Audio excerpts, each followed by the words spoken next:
అక్కడి నుంచి దానికి తాడుగట్టి లాక్కోపోవాలి వాళ్ళు ప్రయత్నం చేయడం, వీలోగా వాళ్ళు రాళ్లతో అద్దాలు బద్దలు కొట్టడము, కట్టెలతో కొట్టడం, అన్ని రకాల ఎంతవరకు హ్యూమిలియేషన్ చేసి, నిజంగా హత్యాయత్నం అంటే అది హత్యాయత్నం.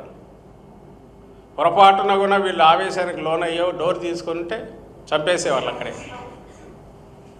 ఒక మందలాగా మీద వాడికి వచ్చి పడితే పోలీసులు ఏం చేయాలి?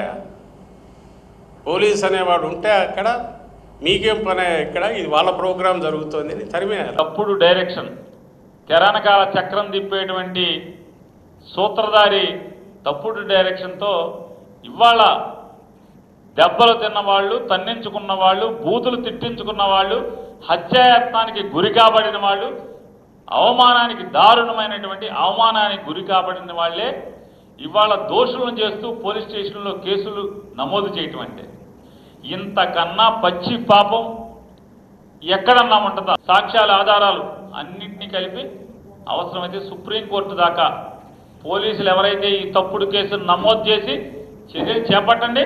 ఖచ్చితంగా మిమ్మల్ని కోర్టుకి ఏడ్చకపోతే ఈ ప్రభుత్వాన్ని ఎవరైతే ఈ తప్పుడు కేసులో కనుక రాము మీద కేసు నమోదు చేసి అరెస్ట్ చేస్తే కనుక మేము వెయిట్ చేస్తాం, మీరు చేయండి. వీళ్ళు వైఎస్ఆర్ కాంగ్రెస్ పార్టీ అయినంత మాత్రాన, వాళ్ళు తెలుగుదేశం పార్టీ అయినంత మాత్రాన వారు తెలుగుదేశం జెండాలు పుచ్చుకొని ఫుల్గా తాగి గంజాయి కొట్టి వచ్చి ఈ ఉప్పల హారిక గారి మీద పడి ఆ కారుని ధ్వంసం చేస్తూ ఉంటే ఆమె భర్త వస్తుంటే ధ్వంసం చేస్తుంటే సోద్యం చూసేటటువంటి పరిస్థితుల్లో ఇవాళ పోలీసు యంత్రాంగం ఉంది ఒక మహిళ మీద. మరి పోలీసు హోంమంత్రి గారు కూడా మహిళే. ఏమ్మా హోంమంత్రి గారు, అనిత గారు, దీనికి సమాధానం చెప్పండి. డీజీపీ గారు అసలు ఏంటో మరి పచ్చ చొక్కా వేసేసుకున్నాడేమో మరి నాకు అర్థం కాల, కాకి తీసేసి. హెచ్చరిస్తున్నాం, మీరు ఇక్కడ చాలా అతిగా చేస్తున్నారు. రాబోయేది వైఎస్ఆర్ కాంగ్రెస్ పార్టీ ప్రభుత్వం. మీరు ఎంత ఓవర్గా చేస్తున్నారంటే ఇక్కడ అనేక సంఘటనలు మాకు ఉన్నాయి.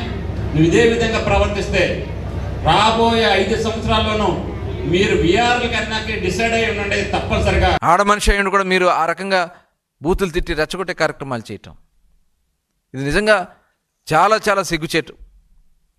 నిజంగా కృష్ణా జిల్లా జడ్పీ చైర్పర్సన్గా ఆ మహాతల్లి ఈ రకమైనటువంటి రెచ్చగొట్టే కార్యక్రమాలు చేసి ఇవాళ అక్కడ తిరగబడితే దాన్ని తెలుగుదేశం పార్టీకి, తెలుగుదేశం పార్టీ నాయకత్వానికి ఏమీ లేని ఆకులాగా కూర్చుని ఇష్టానుసారంగా అలా ఎలా పడతా ఉంటే చూస్తూ ఊరుకుంటారు అనుకుంటే అలా.